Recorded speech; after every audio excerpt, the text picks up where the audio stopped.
భద్రాద్రి కొత్తగూడెం జిల్లా అశ్వరావుపేటలో వంగవీటి మోహన్ రంగ విగ్రహావిష్కరణ మహోత్సవం అత్యంత వైభవంగా జరిగింది.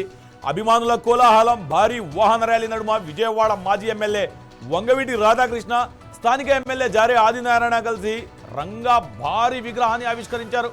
అశ్వరావుపేట ప్రధాని కూడలి అయినటువంటి రింగ్ సెంటర్లో జరిగిన ఈ కార్యక్రమానికి ముందు వ్యవసాయ కళాశాల నుండి రింగ్ సెంటర్ వరకు వేలాది మంది అభిమానులతో భారీ బైక్ అండ్ కార్ ర్యాలీ నిర్వహించారు. దీంతో అశ్వరావుపేట పట్టణం అభిమానుల నినాదాలతో మార్మోగింది.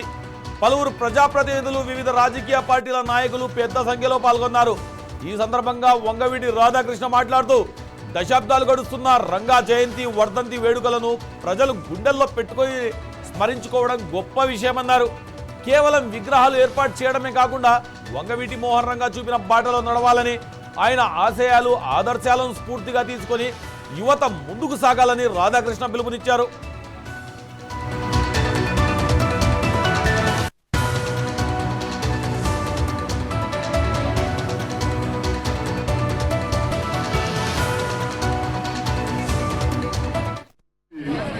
ఈనాటి తరం దాకా కూడా ఇక్కడ ముందు ఉన్న వాళ్ళు అందరూ కురవాలి. కనీసం రంగా గారు భౌతికంగా దూరమైన నాటి నుంచి పుట్టం కూడా పుట్టలేదు.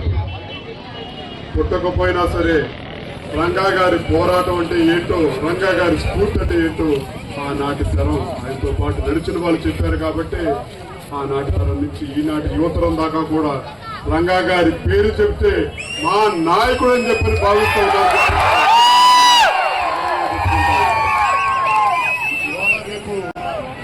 ఇంట్లో ఒక మనిషి చుట్టాలు ఎవరున్నా మరణిస్తే ఏ రోజు జరిపారో కూడా, ఏ సంవత్సరం జరిపారో కూడా మర్చిపోయే రోజు ఇది. కానీ 38 సంవత్సరాలు గడిచినా సరే ఈనాటికి ఏ నాటికి ఎల్లప్పటికీ రంగా గారి పుట్టింది ఎప్పుడు మరణించారని చెప్పని ప్రతి ఒక్కరి గుండెల్లో, ప్రతి ఒక్కరి మనసుల్లో కూడా చిరస్థాయిగా నిలిచిపోయారు. అంటే ఒక రంగా గారు ఇవాళ రేపు కులాన్ని స్వార్థం కోసం వాడుకుంటూ ఉన్నారు. కానీ ఆ బలాన్ని ప్రజల కోసం ఉపయోగించి ప్రజల తరపున పోరాడితే ఎటువంటిదైనా సాధించగలుగుతామని చాటి చెప్పిన నాయకుడు కీర్తిశేషులు వంగవీటి మోహన్ రంగా గారిని చెప్పిన కూడా సకరంగా చెప్పుకుంటా ఉన్నాం. ఒక విగ్రహం పెట్టేశాం అయిపోయిందని చెప్పని కాదు, అలాంటి నాయకుడు విగ్రహం పెట్టామని చెప్పంటే ఆయన ఆశయాలు కూడా ముందుకు తీసుకెళ్లాల్సిన అవసరం ఉందని చెప్పిన కూడా మిమ్మల్ని అందరినీ కోరుకుంటూ, ఇవాళ ఈ సరిహద్దులు దాటి, తరాలు దాటి అభిమానంతో రంగా గారి విగ్రహం ఎలా ఏర్పాటు చేశారో భవిష్యత్తులో కూడా మీరందరూ కలిసికట్టుగా ఉండాలని చెప్పి కూడా